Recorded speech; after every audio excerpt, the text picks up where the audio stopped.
What's up, peeps? Think Battle, aka Nino's Corner, man. First off, if you like this content that's coming your way, hit that subscribe button.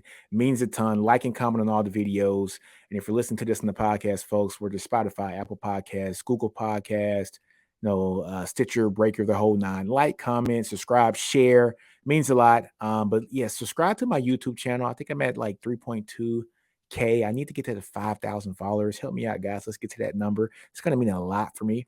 But first off, guys, let's give a shout out to our sponsor, guys. So support for the Ninos Corner podcast is brought to you by Manscaped, who is the best in men's below the waist grooming champions of the world. Manscaped just launched their fourth generation trimmer, the Lawnmower 4.0. You heard that right, folks, the 4.0, not the 5.0. Join over 4 million men worldwide who trust Manscaped with this exclusive offer for you. 20% off and free worldwide shipping using the code NinosCorner at manscaped.com. Again, 20% off and free worldwide shipping using the code Nino's Corner at manscaped.com. Also, a shameless plug for my own clothing line, the Do You clothing line. Don't be afraid to fill out, grow your environment, understand your brilliance. Nino's Corner merch, folks, 10% off using the code NCPeeps10. Again, Nino's Corner merch, 10% off using the code NCPeeps10 right there, guys, in the paint box. Bam. But today, guys, we're going to talk about this offensive line haul that Texas got. Right, we had a hell of an offensive line class this year. So far, 6 commits in the national signing day in the first window. Still waiting for maybe 1 or 2 in the second window here in February. But just to go down, just that list of folks that we got, folks. We got Kelvin Banks Jr. We got Nato Umeazulu. I got it right. We got Cole Hudson, Connor Robinson, Cam Williams, and also, I am missing somebody. How can I miss one of our offensive linemen? Cam Williams, NATO, Kelvin Banks Jr. Um, who am I missing, folks? Help me out here. NATO, I said NATO, Connor Robinson, Malik Agbo. How can I forget? Big boy from Washington State, man. He was the last offensive lineman to commit here in the national signing day one. Big boy, too, man. 6'5, 6'6, 320 pounds, man. Big kid. And if you watch his film, he plays some running back, too. It's great to see him play running back. He's very athletic. But yeah, talking about that, guys. Patience, man. Patience with the 2022 offensive line class. And why do I say patience with this class? We hauled in a great class here. We're trying to bring in folks to get SEC ready here for the next couple of years. And by the time these kids end up playing here and get on campus and start doing their thing, you kind of want to let these guys sit for a year and then bring them on. But a lot of the fans see that what our offensive line looked like last year and what we brought in this year, just from the recruiting rankings, that a lot of fans are going to want to start a lot of these freshmen. Pump, pump, pump the brakes, folks. Pump the brakes. Hey, you guys know me. I do a lot of data. I do a lot of stats, and I went through and I looked at the last decade of high school, recruits we had here at Texas. Also, not only the last decade of high school commitments here at Texas, but I went through the last decade of Texas offensive linemen. And I did an average of year to year, just the average age of these players, meaning how many years these guys had in the system. So, for instance, let's look at 2021. No, let's look at 2012. Okay, so 2012, the left tackle at that time, he was on campus for 2 years at that time. The left guard, 4 years. The center, 3 years. The right guard, 3 years. The right tackle had been on campus for 3 years. The average, football life of these guys had an average age of 3 years. So basically, they were a junior here on campus combined. And the Texas record was 9-4 that year. Okay. So just think about that for a minute. They were 9-4. The offensive rankings, 40, for total offensive rank, points per game, 35.7 points. And the points per game rank was 23rd. So there you go. All right. Passing 263.2 yards per game. That was with a pretty experienced offensive line. So basically, the average age of a starter was a junior for that 2012 season. So let's go to the 2013 season. All right. The average offensive line age there was 4. So basically, the average age of that offensive line was a senior. for that whole entire offensive line. The youngest player was a tackle. It was a left tackle. He had 3 years of experience, so he was coming in there as a junior. The left guard had 5 years, or probably a redshirt senior, basically. And then the center, right guard, and right tackle all had played 4 years. And them playing 4 years, folks, gave us an average of 4 years total for those 5 starters. And our record that year was 8-5. So not world breaking, but not bad. Points per game was 29.3 points per game, folks. All right. Now, 2014. Let's take a look at the 2014 class. Okay. So the left tackle was a guy who had been on campus for 2 years. Okay. So 2014 was, if I'm not mistaken, Charlie Strong's first year here on campus. He coached 2014, he coached 2015, he coached 2016, 3 years. And Herman was 17, 18, 19, and 20. So, okay, so 2014, his first year here on campus, Charlie Strong had an average offensive line age of 1.8 years. So the average of that line was less than a sophomore. Okay, think about that for a minute. Your left tackle, your left guard, your center, and your right guard all had 2 years of experience, meaning they were all sophomores or redshirt freshmen. And then your right tackle was a true freshman. Okay.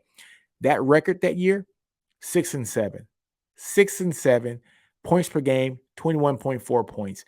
Passing yards per game, 199.9 yards passing, which ranked 91st in the country that year. Okay. All right. Let's go to the next year.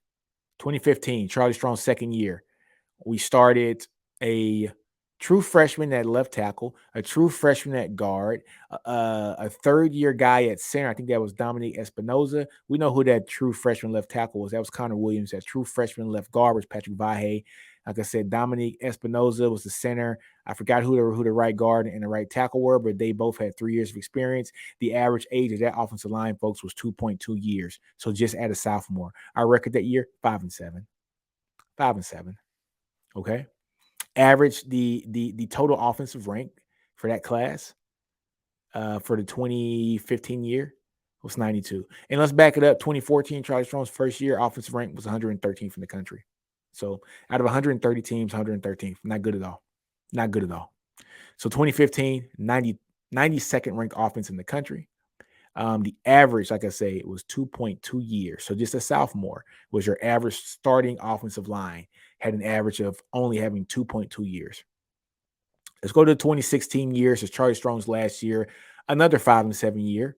We had 2 sophomores starting again at left tackle and left guard. That's Connor Williams and Patrick Vahe.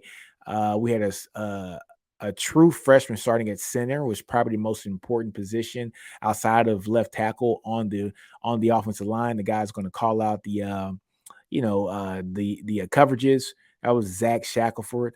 And then we had a starting right guard that had 4 years in, and the starting left tackle. Right tackle. They had 3 years in. The average age was 2.4 years, so still right at a sophomore. And we went 5-7 that year. 5-7.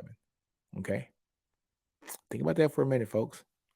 5-7. Now our offense was a lot better. We had a 15th ranked offense. That's the year that they brought in Sterling Gilbert, but a lot of that was fool's gold. It looked really good in the beginning because nobody knew how to plan for it. They had game tape on it, and they stopped it. They stopped it at the end of the season. That's why we went 5-7. They had a horrible defense too that year, but we went 5-7. Now you can start two freshmen. You can start young teams, and we'll get to this later on here in the podcast. And you can start two true freshmen, just on that offensive line and have a pretty decent offense or even a below average offense. But your defense better be damn good. And Texas defense that year was not good. So 2017, Tom Herman's first year. What did he do? He started his average age of the offensive line there was 2.4 years, folks. Guess what that record was? 7-6. It's not a coincidence why the average age of of an offensive line is under 3 years and the records are horrible. It's not a coincidence, folks. But let's get into that 2017 season. Starting left tackle, that was Connor Williams and Patrick Vahe, 3-3. All right, 3-3. They were both juniors. The center that year, it was Shackelford again. His second year. Third year for the right guard, and the right tackle had 1 year in. And that right tackle was Derek Kerstetter. Okay, Derek Kerstetter, 2.4 was the average age of that offensive line. A sophomore again. We go 7-6. All right, guys, let's get to the 2018 season. All right. Well, first off, we go 7-6, and we have the number 65th ranked offense in the country. So an average offense, 130 teams that are ranked usually. So 65 plus 65 is 130, right at halfway. So 2018, folks, the average age of the Texas offensive line was 3.4 years. So a junior and a half, almost a senior, right? But they were over a junior's age. The left tackle, 4 years. The left guard, 4 years. The center, 3 years. The right guard, 4 years. Right tackle, 2 years. You got some continuity there, right? You got older players that have been in the system, that have been cooking and seasoned for a while. 3.4 years is the average. Guess what our record was that year? We're 10-4. 10-4. It's not a coincidence, folks. When you have a veteran offensive line, you're able to establish the offense that you want. And if you're able to establish the offense that you want, you can have favorable records. Texas went 10-4 that year. We beat Oklahoma that year and played in the Big 12 championship that year. Lost the Big 12 championship game. So the regular season we were 9-3. Lost the Big 12 championship game and then beat Georgia that same year in the Sugar Bowl. 2019, folks, the average offensive line was 3 years. We went 8-5 that year. Okay. And then 2020, Tom Herman's last year. Average offensive line was 3.2 years. Okay. 3.2 years. So right at a junior, we went 7-3 that year. Okay. 7-3. Offensive rank was 19th in the country. 280.1 yards passing yards per game, which ranked 27th in the country. And our run game had 195.3 yards, which ranked 39th in the country. Okay. So we went 7-3 that year. Possibly should have went 8-3. We had Kansas on the schedule. We would have beat Kansas. I can't say, I'm going to talk about Kansas after 2016 season, 2021 season. But last year's team, 2021, the 2020 team, that team had Sam Ellinger. They were cooking with hot grease. They would have beat Kansas that year and been 8-3. Okay. So you're seeing what's happening. And then this past season, 2021, the average offensive line was 3.6 years. Now, 3.6 years, you would think you have a better record, and Texas was actually in all these games. Texas could have easily been 9-3 this year. Easily. We gave some games up. We went 5-7 this year, and we had a very veteran senior offensive line, but with a brand new coaching staff, they had to try to break out some tendencies here just along this line. If you look at those last two games, like the offensive line played a lot better. They got some continuity. So you had guys that were on the offensive line that didn't play much. You had a Tope, Imade, who hardly played any. Jacob Majors was coming into his own. So he played. He actually started the whole season. The previous year he didn't. They kind of played around with him there.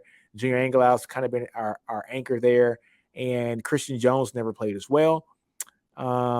And yeah, we had Derek Kerstetter at the right tackle position, but we should have done a lot better as a team with that offensive line, and we didn't.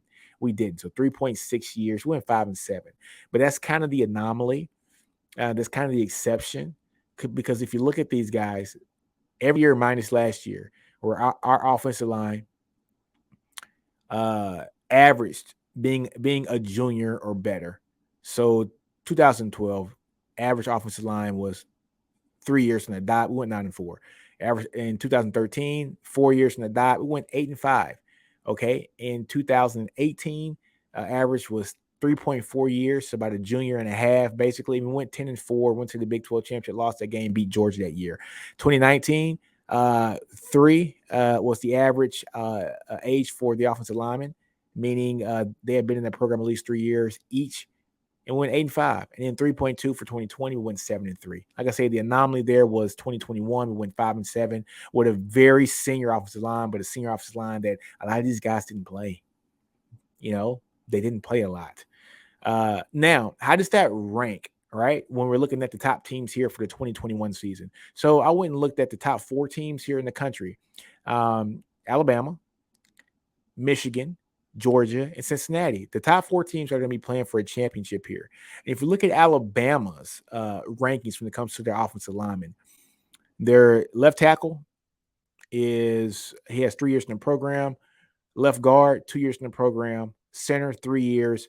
Right guard, 4 years. Right tackle, 6 years in the program. Got that super senior year, right? 3.6 was the average offensive line age, meaning that these guys were basically, if you average all these guys, is senior across the board. They went 12-1. They had the sixth ranked offense in the country. Points per game, 42.5 points, fourth ranked in the country. Passing yards per game, 347.9, 13th in the country for that. And rushing yards, 147.1, which for Alabama is very odd. They ranked 81st in the country at Alabama. Now, look at Michigan side of the house. Their average offensive line age was 4. Okay, 4, meaning that the average age of these guys is a senior. They went 12-1, 19th ranked offense in the country, 13th ranked points per game in the country, 67th ranked passing team in the country, which is right there in the middle. But the running game, they're strong. Number 10th ranked running game in the country. Next team on the list, guys, Georgia. Their average offensive line age, 3.2 years. So they're a junior across the board. They went 12-1. 28th ranked offense in the country, 39.4 points per game, 7th in the country, 247.9 yards passing, 53rd in the country, and 194.8 yards rushing, 31 in the country. And then the last one, Cincy, their average offensive line age was 3.4. All right, 3.4 years. They went 13-0.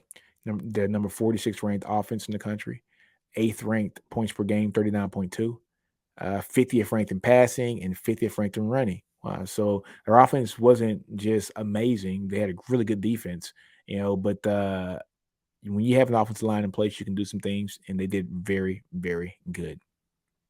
So getting back to Texas, where did this offensive, so where did this points per game in total offensive ranked amongst the Big 12 for these years? In the years, let's say, for instance, let's just take a look at when Charlie came aboard in 2014. Ninth in points per game ranked out of 10 teams, ninth in total offensive rank out of 10 teams. That offensive line ranking was the lowest out of all of the years at 1.8 years. In 2015, they were 8th ranked points per game, 7th ranked in the Big 12 in total offensive rank. That offensive line ranking, guys, was 2.2, second lowest out of all these years. If you go down to 2016, Charlie Strong's last year, 6th ranked in points per game, 5th ranked in total offensive rank in the Big 12. And guess what? The offensive line rank was 2.4. 2.4. So now let's go to Herman in 2017. 7-7, 7 in points per game rank, and 7 in total offensive rank. In the conference, and that offensive line rank was 2.4 as well. Now let's go into 2019. Actually, let's do 2018. Herman starts to get some of his players in place. 2018, we go 10-4. Offense was 5th and 6th. They're right there, just around the middle of the Big 12. 2019, I think, is where Herman kind of took that jump when it comes to the offensive rankings. A 3 for the average offensive line ranking, so a junior across the board. These guys had they were 2nd in the Big 12 in points per game, 2nd in the Big 12 in total offense. And in 2020, Tom Herman's last year, they had a pretty veteran offensive line, 3.2 years, so a junior was the average. They went 7-3. Most likely would have gone to 8-3 if they would have played that last game. But COVID shut that down. But they went 2nd in the Big 12 in offense, 2nd in the Big 12 in points per game as well. So that's what we want to talk about, guys. That's what we're talking about. Patience. You gotta have patience when it comes to the offensive line. We can't expect for these guys to come in and basically start off just off the rip. Maybe one or two of these guys, two might be pushing it. One or two of these guys, a guy like Kelvin Banks is he's a stud. He'll probably come on campus and be the best tackle that or the best tackle prospect, but also have the opportunity to be the best pure tackle on this team. So he might be forced to play early. If Texas is able to pull a guy like Devin Campbell, maybe he plays early as well. At a guard position. But you don't want to put those guys right next to each other. You don't want two freshmen next to each other. But it's going to be very interesting. So people are going to ask me, what teams have done this? What teams have started two freshman offensive linemen, and it's worked? Well, let's look down to the Houston area down there in College Station. They had two guys that were freshmen, and it worked. They had Bryce Foster, who started this year, if I'm not mistaken, at he was either center or guard. But then also you had Ruben, who's it? Ruben Fathery, who started at tackle as well. Both those guys are true freshmen. They started this year. Now, if you take a look at that, yes, they started. But if you look at the offensive rankings for Texas A&M, they had the number 72 ranked offense in the country when it came to yards. 72 ranked offense in the country, and the number 61st ranked offense in the country when it came to points per game. So yes, you can do that. Your offense is going to suffer. Texas A&M, we all know their offense was not a world beater this year, but what they did had was a stellar defense. Their Texas A&M's defense this year ranked number third in the country. Okay, number third overall in the country for points per game, behind Clemson and Georgia. And when it comes to total yardage, Texas A&M defense ranked number 17th in the country. So they had a stellar defense. And so you can allow for that to happen. Texas did not have a stellar defense last year. And if they don't get things fixed up coming into the next season, they're not going to have a stellar defense next year as well. So you got to have patience, Texas fans. We got to have patience and understand that if we do end up playing one or two guys here, one is fine. If we play two guys here on the offensive line, have some patience. The season might not go like you want it to go unless our defense takes leaps and bounds and great steps. But just a little analysis that I've put together. Like I said, there is a team that did it last year. Texas A&M did it. They started two freshmen on the offensive line, but their defense was amazing. It was locked down, shut down defense, number 3 ranked defense in the country when it comes to points per game. So when your offense only scores 29 points a game, you're going to win a lot if your defense is only allowing 12 points. It was something like 12 points a game. Actually 15.9 points a game. So yeah, if they're gonna have a defense that does that, limits teams to under 16 points a game, you're going to win some games. So you can take some bumps and bruises. Texas has to get their defense shored up to do something like that if they are going to start these two, if they're going to start two freshmen. So all I'm saying, folks, is pump the brakes. Patience. Patience. I hope I spelled it right. I'm an engineer. I do numbers. I don't do words. I'm an engineer. I do numbers. You guys know I do stats. But in saying all that, guys, patience, man. Patience, grasshopper. Patience. Let's make this work. If we got to start one or two, understand there's going to be bumps and bruises. We'll take the lumps when they come, but just understand that this is getting these guys prepared for us to play big ball in the SEC in a couple of years. But on that note, guys, man, I hope you like the stats on this one. Did just a ton of research on this. I was talking to the boys behind the scenes, Homer and Ty from ATS Sports, and Lando and Steven from FP, and Texas Football and Texas Platinum. We all talk on group text. And yeah, I was kind of going through these numbers with them as well. So anyways, guys, that's it. Do you. Don't be afraid to fail. Outgrow your environment. Understand your brilliance. Ninos Corner. I'm out.